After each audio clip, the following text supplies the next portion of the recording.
स्वागत है प्रयास के इस यूट्यूब चैनल पे। और आज हम लोग करेंगे 11वां दिन स्टार्ट। तो जैसे कि आपको पता था हमने मुगल काल लास्ट टाइम किया था और वो था उसका प्रथम भाग जिसमें हमने अकबर तक कर लिया था।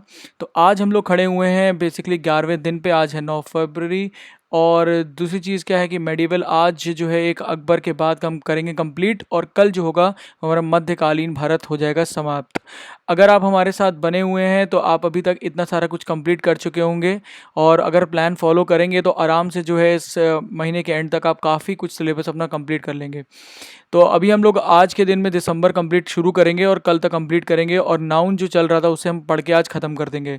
वोकैबलरी में आज हम जो है वो देखेंगे टी से लेके जेड तक। अगर आप केडी पब्लिकेशन फॉलो कर रहे हैं तो मुश्किल से शायद 50 से 100 वर्ड्स के बीच में होगा, तो ज़्यादा कुछ नहीं है, आज हम इसे कंप्लीट कर सकते हैं। उसके बाद जो है जी और एच इडियम पढ़ना है और नाउन को कंप्लीट करना है। अगर आप साथ साथ पढ़ रहे हैं तो इंग्लिश में फ्री डेली टेस्ट दे सकते हैं, जिसका लिंक आपको डिस्क्रिप्शन में मिल जाएगा, और आप इसको रोज़ के रोज़ दे सकते हैं और अपने को एनालाइज कर सकते हैं दूसरे जितने भी एस्पिरेंट्स हैं उनके साथ। तो ये फ्री है, इसको आप ज्वाइन कर सकते हैं। तो जैसे कि अगर इस कोर्स को आप जो लोग भी फॉलो कर रहे हैं या इस जो शेड्यूल को फॉलो कर रहे हैं, रिवीजन प्लान को फॉलो कर रहे हैं, तो सबसे इंपॉर्टेंट चीज़ है कि इसको करने में आपको 6 से 7 घंटे लगेंगे।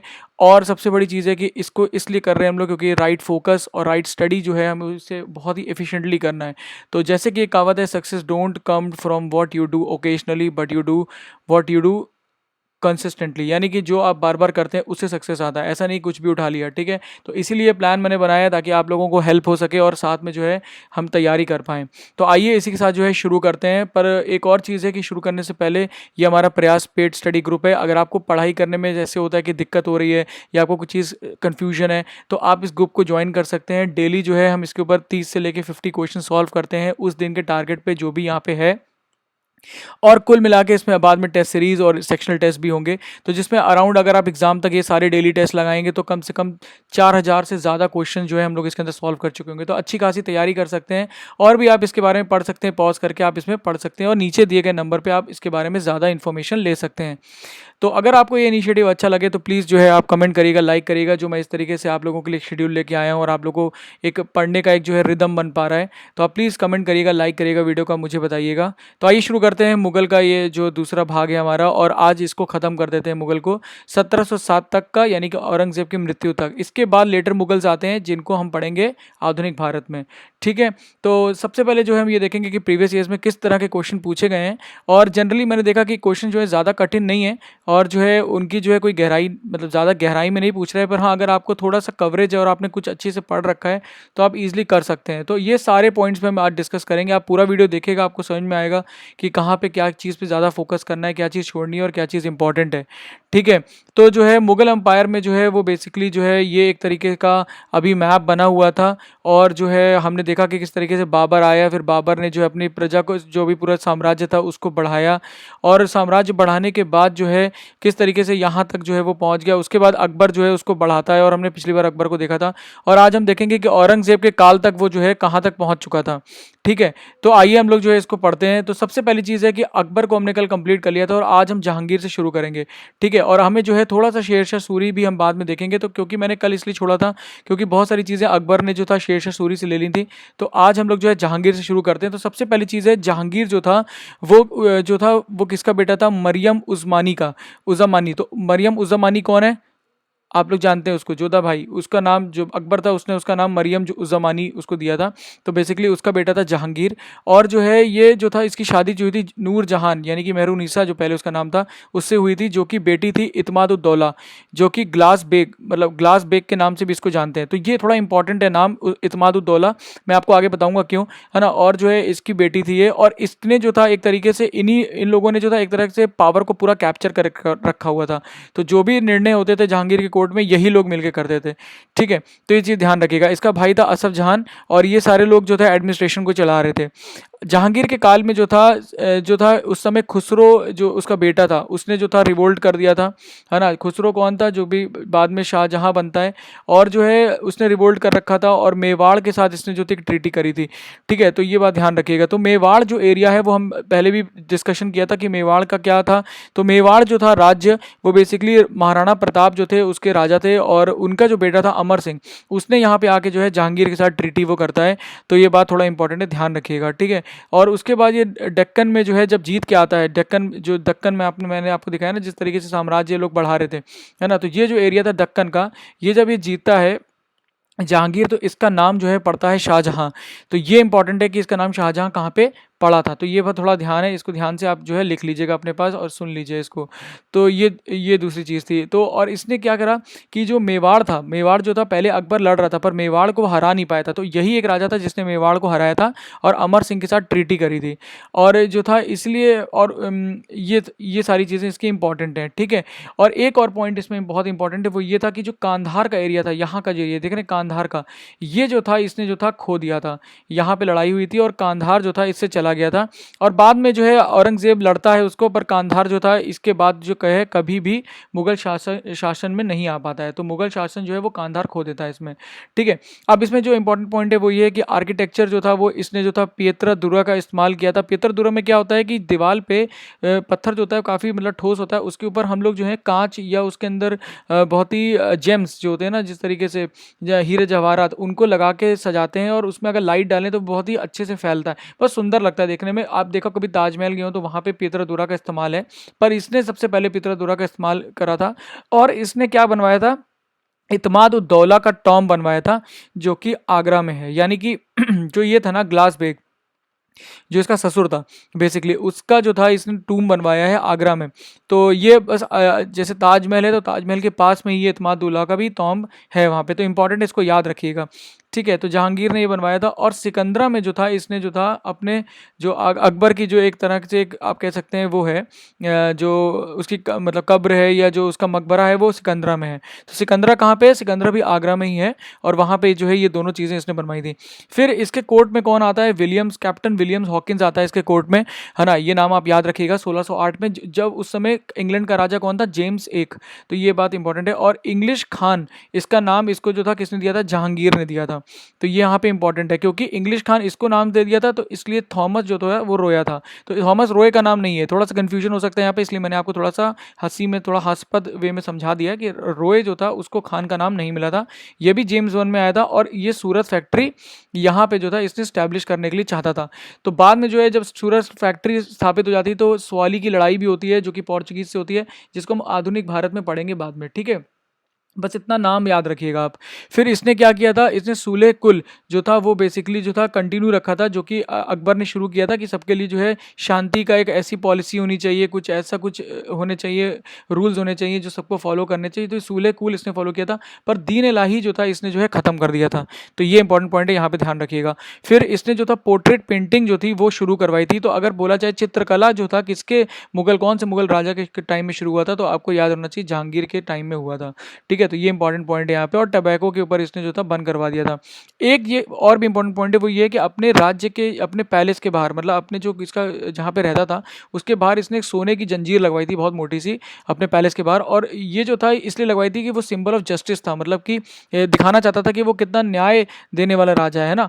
तो इस तरीके से उसने लगवाया था। अगर पूछा जा सकता है कि किसने अपने राज्य, अपने मतलब महल के बाहर जो था सोने की जंजीर लगाई, तो वो कौन था, जहांगीर था। इतना बात याद रखिएगा। फिर इसके एक पॉइंट और भी इंपॉर्टेंट है, वो ये है कि इसने 5th गुरु जो थे, जो कि अर्जन देव जी थे, उनको मार दिया था, ठीक है।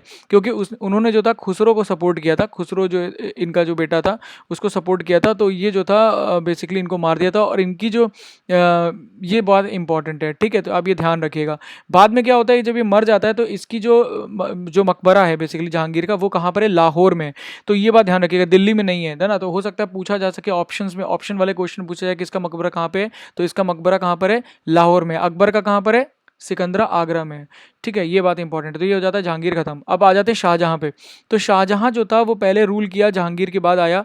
और ये जो था बाद में प्रिजन में इसकी मृत्यु होती है औरंगजेब की वजह से, ठीक है। तो मतलब ये प्रिजन मतलब कह सकते हैं वो अपने किले बंदी थी उसकी बेसिकली, तो वहीं पे वो बंद था आगरा फोर्ट में, तो वहाँ पे मरता है। ये किसका बेटा था, जोधा भाई, ये दूसरी जोधा भाई है, ठीक है। और नूरजहान का बेटा नहीं था, जो कि नूरजहान यहाँ बैठी हुई थी, ठीक है। तो ये जो था बेसिकली नूरजहान का बेटा नहीं था, तो इसलिए नूरजहान ने इसके खिलाफ जो था एक तरीके से ये नहीं चाहती थी कि राजा बने, तो काफ़ी इंटरनल लड़ाई होती है, तो ये पूछा जा सकता है कि कौन से राज्य में जो थी इंटरनल लड़ाई हुई सत्ता के लिए, कौन से राजाओं के बीच में इंटरनल लड़ाई हुई मुगल काल में। तो आप याद रखिएगा शाहजहां ने जो था लड़ाई करके इसको लिया था, इस राज्य को, ठीक है। तो ये बात इंपॉर्टेंट है यहाँ पे। और फिर जो है इसकी जो शादी हुई वो मुमताज़ से हुई, जो कि नीज थी नूरजहां की, तो बस असफ जहां की शायद वो बेटी थी, तो इसलिए ये बात इंपॉर्टेंट है, यहाँ पे ध्यान रखिएगा। इसने क्या करा, कैपिटल को आगरा से दिल्ली शिफ्ट करा दिया था, क्योंकि इसने वहां पे रेड फोर्ट बनवाया था। इतना इंपॉर्टेंट पॉइंट है, ठीक है। अब आगे देखते हैं, फिर इसने क्या करा, दहसाला सिस्टम को स्टॉप करा दिया था। दहसाला सिस्टम आप बताएंगे क्या था, आप नीचे कमेंट करिएगा। और किसने इंट्रोड्यूस करा था दहसाला सिस्टम, वो आपको बताना है, ठीक है। तो ये कौन इंट्रोड्यूस कराया था, ये इंपॉर्टेंट पॉइंट है। उसके बाद जो पॉइंट आता है कि इसने क्या चीज़ शुरू कराई थी, तो यहाँ पे जो पॉइंट इसने शुरू कराया था वो था इज्जेदारी और ठेकेदारी सिस्टम, ठीक है। तो ठेकेदारी सिस्टम या इज्जेदारी मतलब पहले क्या होता था कि हर किसान को जो था कुछ पार्ट जो था वो देना पड़ता था अपना, जो उपज है उसकी, ये वो दहसाला सिस्टम में। परंतु इस ठेकेदारी में और ये क्या होने लगा कि उसने जो था कुछ लोगों को ठेकेदारी दे दी कि अब तुम लोग कलेक्ट करके डायरेक्टली मुझको पैसा दो, इस तरीके से आप समझ लीजिए, ठीक है। ये था, इसने कुछ लंबी नहरें भी बनाई। तो एग्जाम में क्वेश्चन कैसे आ सकता है मैं आपको बताता हूँ, थोड़ा इंटरेस्टिंग समझिएगा। नगर शाह और फैज, या ऐसे पूछेगा नगर शाह या नगर साहिब, ये मुगल काल में किस चीज़ से रिलेटेड है। तो आपको नीचे ऑप्शन देगा, कैनाल से रिलेटेड है ना, रोड से रिलेटेड है, मंत्री परिषद है, या लड़ाई का जो है वो दफ्तर है, जो भी है एक्सेट्रा एक्सेट्रा वो पूछेगा। तो आपको पता होना चाहिए नगर शाह और नगर साहिब या फैज, ये जो है कैनाल थी उस समय की, मतलब कि कैनाल्स मतलब पानी के लिए जो है इरिगेशन के सिस्टम के लिए ये बनाई गई थी। तो ये बात ध्यान रखिएगा, इंपॉर्टेंट पॉइंट है। फिर इसने ताजमहल बनवाया शाहजहां ने, ये आपको पता ही है। फिर जो है उसने जामा मस्जिद बनवाई, रेड फोर्ट बनवाया और शालीमार बाग बनवाया, ये इंपॉर्टेंट पॉइंट है इसके, ठीक है। यहाँ पे ध्यान रखिएगा आप। और जो है मोती मस्जिद इसने नहीं बनवाई है, यहाँ पे गलत लिखा हुआ है, ये मोती मस्जिद औरंगजेब ने बनवाई है, अभी आगे हम पढ़ेंगे उसको उसने क्या बनवाया था।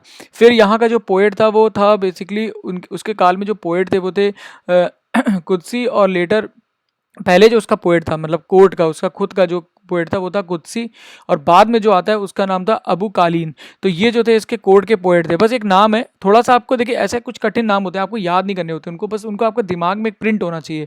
एग्जाम में क्या होता है ना, जब क्वेश्चन आता है तो आपको थोड़ा थोड़ा अगर अंदाजा होता है ना, तो आप एलिमिनेट करके आंसर सही पहुंच जाते हैं। तो ये बात थोड़ा सा ध्यान रखिएगा, बस हल्के हल्के नाम को एक बार आप रिवाइज करेंगे, दो बार करेंगे तो आपको याद हो जाएगा। अच्छा अब्दुल अबू कालीन जो था वो कालीन बिछा के वो गाता था, कुछ पोएट था, कुदसी था, है ना, कूदता था, तो इस तरीके से पोएट। तो इस तरीके से आप कुछ याद कर सकते हैं, समझ। अगर आपको नहीं पढ़ेंगे नहीं तो पता कैसे चलेगा। तो कुछ नाम कठिन है, इस तरीके से आपको थोड़ा सा उनको अगर आप हंसी मजाक में पढ़ के और कुछ बना लेंगे तो आपको एग्जाम में भी याद आ जाएंगे, और आप एग्जाम में वो क्वेश्चन भी कर सकते हैं जो मॉडरेट होगा और बाकी लोग उसको नहीं कर पाएंगे। तो इसलिए जो है इन क्वेश्चंस को ऐसे आप समझ के चलिए।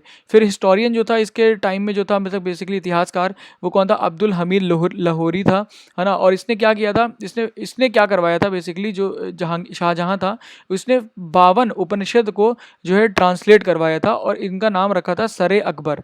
तो ये बात इंपॉर्टेंट है, ठीक है। इसने उपनिषदों का, तो पूछा जा सकता है कि इसने उपनिषदों का ट्रांसलेशन करवाया था, तो आप ध्यान रखिएगा किसने करवाया था ट्रांसलेशन, शाहजहां ने, ठीक है। अब इसके टाइम में कौन कौन से ट्रैवलर्स आए थे, या कौन कौन से बाहर से लोग मतलब आए थे घुमक्कड़ू, और जो है बेसिकली इसने उन्होंने जो था एक तरीके से इसके इतिहास को लिखा या इनके बारे में बताया। तो वो कौन था, पहले मतलब कई फ्रांसीसी आए थे, जिसमें था बर्नियर, ट्रेविनियर, पीटर मुंडी, इस तरीके से, ठीक है। और इटालियन आए थे कुछ, उसका नाम था मनुच्ची करके, ठीक है, मनुच्ची। अभी कैसे इसको प्रोनाउंस करेंगे, थोड़ा इटालियन तो मुझे इतनी नहीं आती, पर हाँ ठीक है, आप लोग उसको मतलब अगर गलत बोलिए तो क्षमा करिएगा, परंतु मनुच्ची करके आप नाम याद रखिए।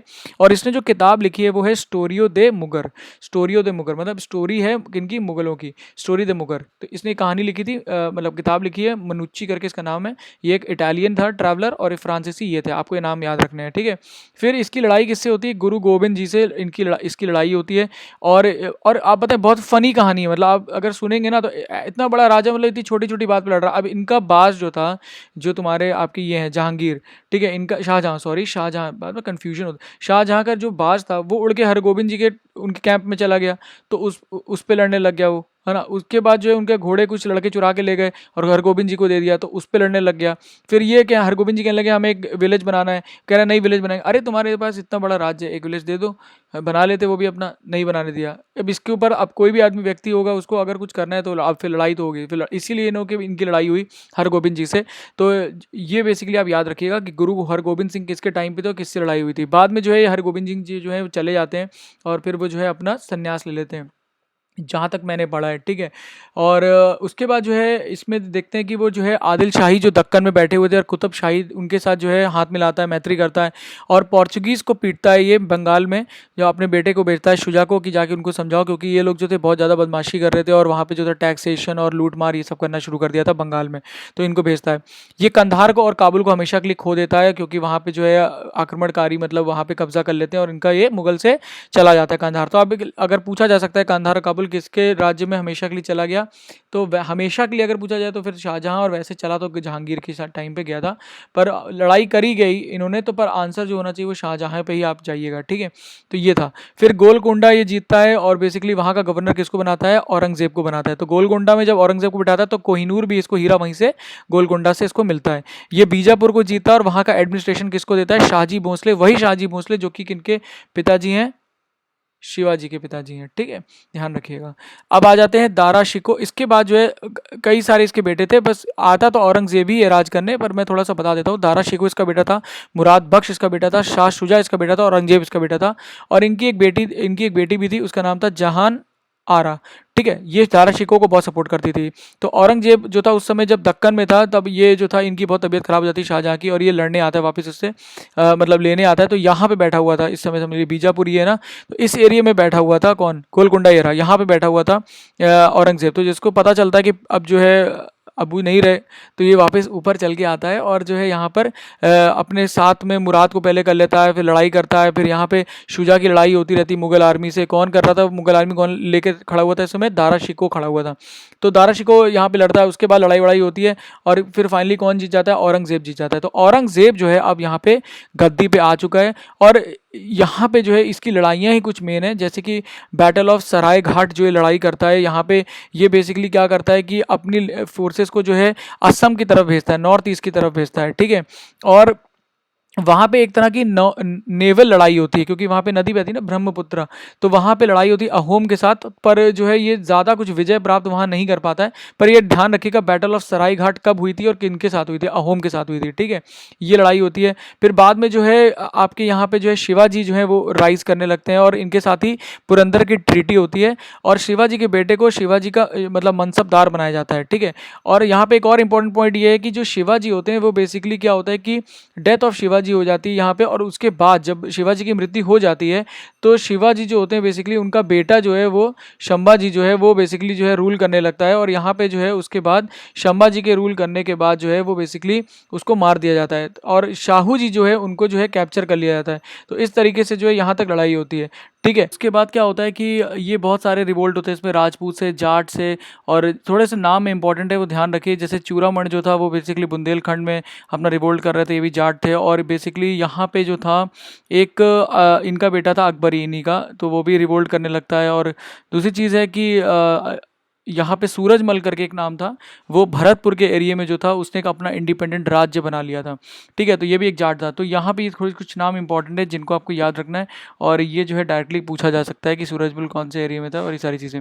फिर यहाँ पे जो इसकी एक तरीके से रिलीजियस पॉलिसीज़ थी वो काफ़ी ज़्यादा जो थी वो ऑर्थोडॉक्स और आप कैसे थोड़े कट्टर थी, और बेसिकली मोस्टली मुस्लिम्स के लिए ज़्यादा ओरिएंटेड थी। तो बेसिकली आप यहाँ देख सकते हैं जो जजिया था वो बेसिकली इसने अगेन इम्प्लीमेंट कर दिया था, जो कि ऊपर बंद कर दिया गया था, तो यहाँ पे फिर से वो इम्प्लीमेंट कर देता है। यहाँ पे जो है शरीयत लॉज को वो लेके आता है, कानून को, ठीक है। और यहाँ पे उलेमास जो बेसिकली होते हैं वो इसको डायरेक्ट करते हैं और यहाँ पे जो है उसको बताते हैं कैसे आप इसे इम्प्लीमेंट करो, क्या नहीं क्या करना है, ये चीज़ थी। पहले जहाँ पे कोर्ट में जो थे अलग अलग कई तरह के जो पोर्ट्रेट पेंटिंग होती थी, संगीत होता था, अब यहाँ पे जो है वो सब कुछ बंद कर दिया गया है। और ये पूरी तरीके से जो है जो भी मुस्लिम एकदम जो है इसके जो सुन्नी कट्टर सुन्नी जो बेसिकली इसके जो लॉज हैं और उनको जो भी फॉलो करने का है वो सारा कुछ करता था, और एक तरीके से जो था ये सारी चीज़ें वो कर रहा था अपने कोर्ट में, ठीक है। तो यहाँ से थोड़ा सा आप देख सकते हैं कि वो शरीयत लॉ और जजिया उसने बंद कर दिया, तो ये थोड़ा ध्यान रखने वाला है। बाकी मैंने बैकग्राउंड आपको जो समझाया वो है, ठीक है। उसके बाद जो था इसने नौरूज़ जो था वो बेसिकली जो था जो पहले शुरू किया गया था किसके द्वारा आप मुझे बताएंगे कमेंट में, तो वो जो था इसने जो था बंद कर देता है यहाँ पे ये, और ये जो होता है ये सारी चीज़ें करता है। उसके बाद जो है यहाँ पे हम देखते हैं कि वो बैन म्यूज़िक मैंने आपको बता ही दिया, और एक यहाँ पे एक और चीज़ होती है, वो ये होता है कि यहाँ पे जैसे कि इनकी लड़ाइयाँ जो थी हमेशा सिख से यहाँ पे लड़ ही रही थे, ठीक है ना। तो इसकी भी यहाँ पे जो था सिख से लड़ रहे थे, और यहाँ भी जो था ये सरदारों से, इनकी जो बेसिकली जो सिख गुरु थे उनकी लड़ाइयाँ इनसे हो ही रही थी। तो अर्जन देव से जो था पहले यहाँ पे किसकी लड़ाई हो रही थी, हम देख रहे थे जहांगीर की। फिर उसके बाद गुरु गोबिंद, जो गुरु हरगोबिंद जी से थे, उनकी लड़ाई किसकी, शाहजहाँ की हो रही थी। इसी तरीके से औरंगजेब जो था उन्होंने किसके साथ लड़ाई करी, गुरु तेज बहादुर को उन्होंने पनिशमेंट दी, और मतलब पनिशमेंट क्या थी, डेथ पनिशमेंट दे दी, ठीक है। तो उनको मार दिया जाता है गुरु तेज बहादुर का। उसके बाद गुरु गोबिंद सिंह जी जो हैं वो बेसिकली क्या है, लड़ाई करते हैं, और यही आखिरी गुरु जो है होते हैं। और बेसिकली इनका हेडक्वार्टर कहाँ पे होता है, आनंदपुर में होता है। तो ये बात इतना नाम रखिएगा याद कि कौन इनसे जो है लोहा लेते हैं, गुरु गोबिंद सिंह जी है वो इनसे लोहा लेते हैं।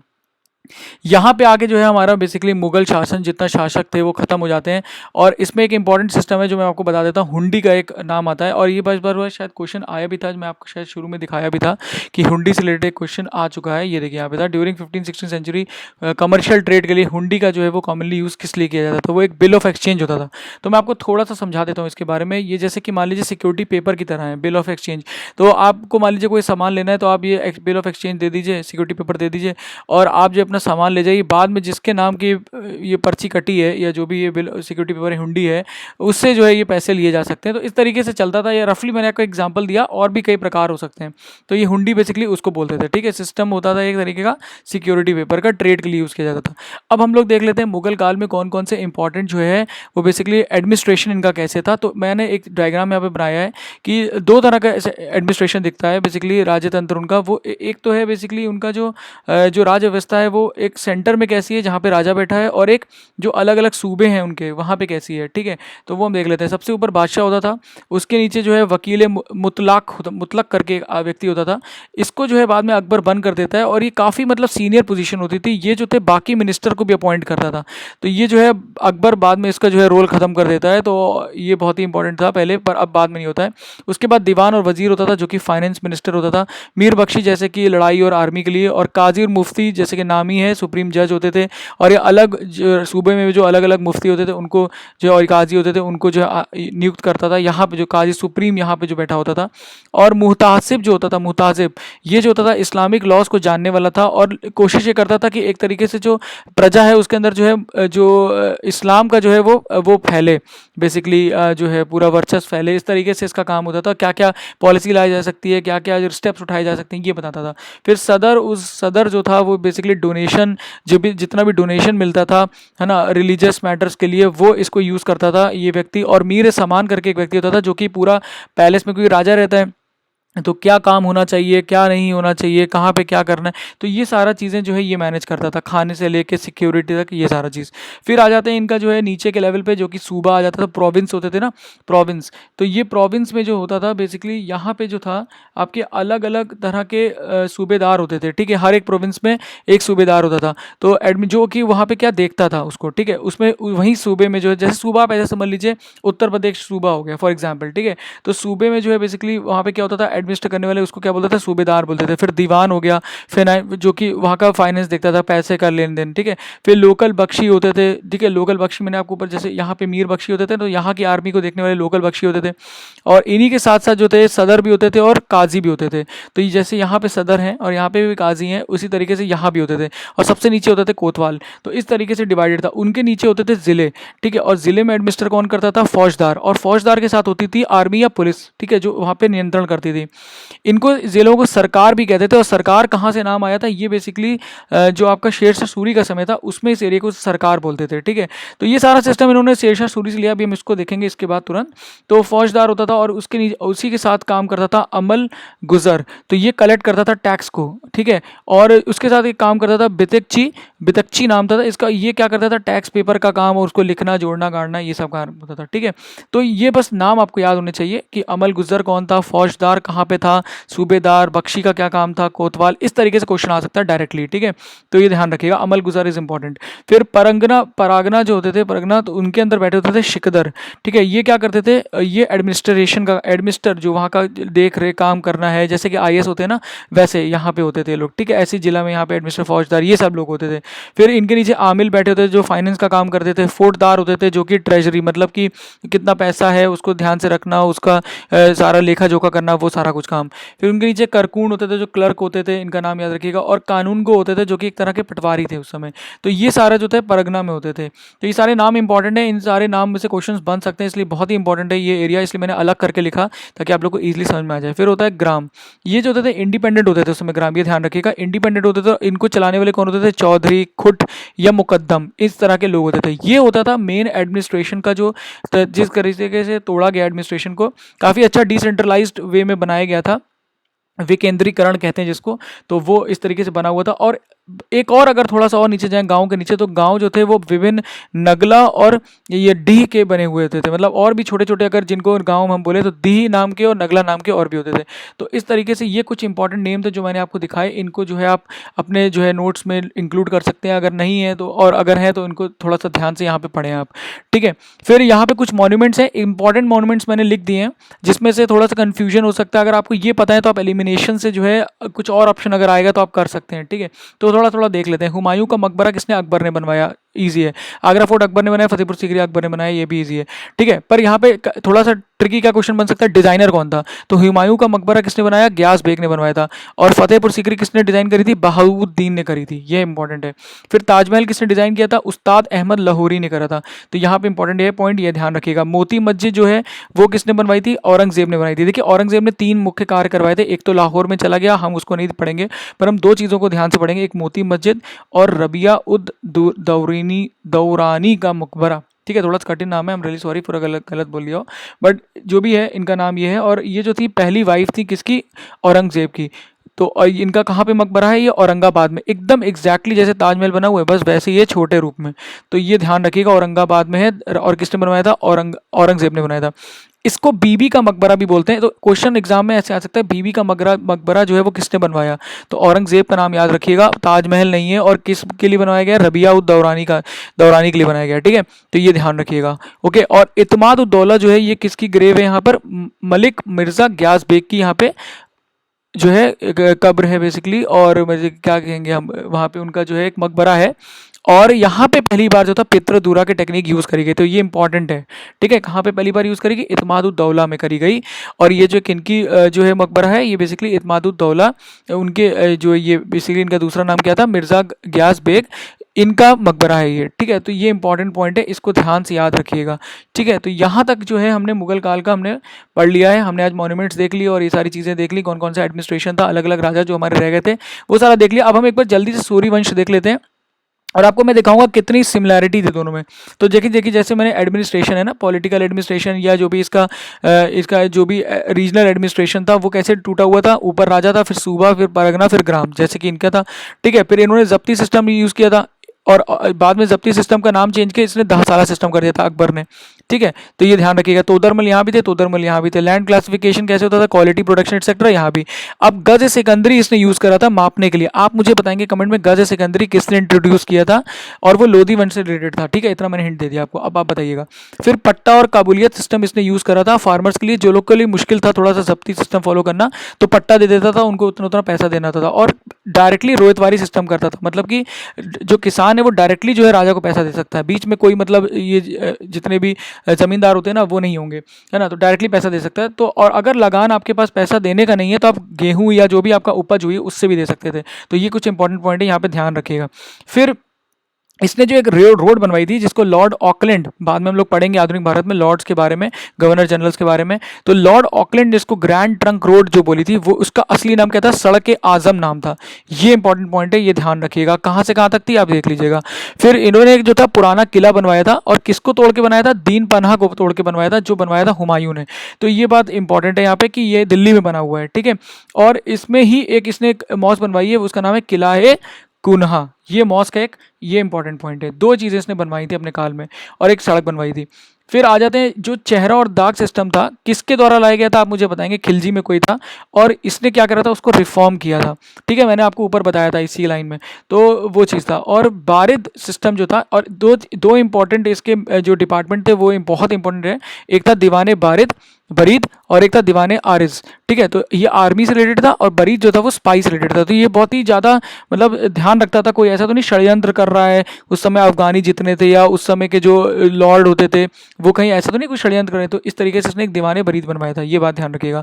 फिर इसने सराय सिस्टम और पोस्टल सिस्टम बनवाए थे, जो बाद में जो है ये लोग जो मुगल्स होते हैं उसे कंटिन्यू करते हैं। फिर मलिक मोहम्मद जैसी जो थे वो स्कॉलर इन्हीं के कोर्ट में थे, ये इंपॉर्टेंट पॉइंट है। और फिर जो है तकव्वी करके इन्होंने जो था लोन देना शुरू किया था, एग्री लोन्स देते थे ये। और इन्होंने जो था बार्टर सिस्टम को हटवा के करेंसी का स्टैंडर्डाइजेशन कराया था, ये बहुत इंपॉर्टेंट पॉइंट है। करेंसी को जो है किसने जो था मतलब शुरू करवाया था, अगर बोला जाए कि स्टैंडर्ड किया गया था कि हाँ इतना दोगे तो इतना रुपये मिलेगा। तो 1 रुपया जो था इन्होंने इंट्रोड्यूस कराया था, उसका इतना ग्राम होगा, मतलब चांदी, ठीक है। तो 1 रुपया इतना चांदी। और इसी तरीके से कॉपर के जो कॉइन्स होते थे, मतलब कि जो कॉपर के कॉइन होते हैं उनको ये दाम बोलता था, ठीक है, दाम। तो दाम और रुपया किसने शुरू कराया था, तो आप याद रखिएगा शेरशाह सूरी ने।